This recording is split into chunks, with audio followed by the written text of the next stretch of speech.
লন্ডনে চিকিৎসা শেষে দেশে ফিরেছেন বিএনপি চেয়ারপারসন বেগম খালেদা জিয়া।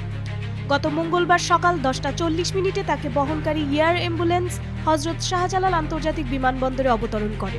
সেখানে আনুষ্ঠানিকতা শেষ করে বেলা 11টা 20 মিনিটে বিমানবন্দর থেকে নিজ বাসভবন ফিরোজার উদ্দেশ্যে রওনা হন খালেদা জিয়া। পথে পথে দলীয় নেতাকর্মীদের অভ্যর্থনায় সিক্ত হয়ে দুপুর 1টা 25 মিনিটে তিনি গুলশানের বাসভবনে পৌঁছান। এ সময় তার সঙ্গে ছিলেন দুই পুত্রবধূ ডক্টর জোবাইদা রহমান ও সৈয়দা শর্মিলা রহমান। এছাড়া দলের মহাসচিব মির্জা ফখরুল ইসলাম আলমগীর সহ অন্যান্য নেতারাও ফিরোজায় গেছেন। মঙ্গলবার সকাল থেকে হাজার হাজার নেতাকর্মী বিএনপি চেয়ারপারসনকে স্বাগত জানাতে বিমানবন্দরে জড়ো হন। খালেদা জিয়ার গাড়ি বিমানবন্দর থেকে বের হওয়ার সময় তারা স্লোগান ও করতালির মাধ্যমে উল্লাস প্রকাশ করেন। নেতাকর্মীদের উপস্থিতিতে পুরো বিমানবন্দর এলাকা উৎসব মুখর হয়ে ওঠে।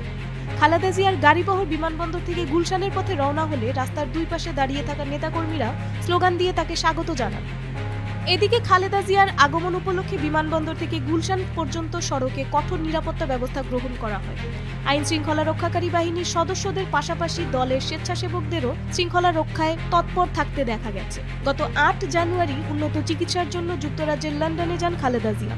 সেখানে লন্ডন ক্লিনিকের বিশেষজ্ঞ চিকিৎসকদের তত্ত্বাবধানে চিকিৎসাধীন ছিলেন তিনি। খালেদা জিয়ার শারীরিক অসুস্থতার কথা জেনে কাতারের আমির Sheikh Tamim bin Hamad Al Thani তার যুক্তরাজ্য গমনের জন্য এয়ার অ্যাম্বুলেন্স পাঠিয়েছিলেন। সেটিতে করে তিনি লন্ডন যান। দেশে ফিরেছেনও এই এয়ার অ্যাম্বুলেন্সে।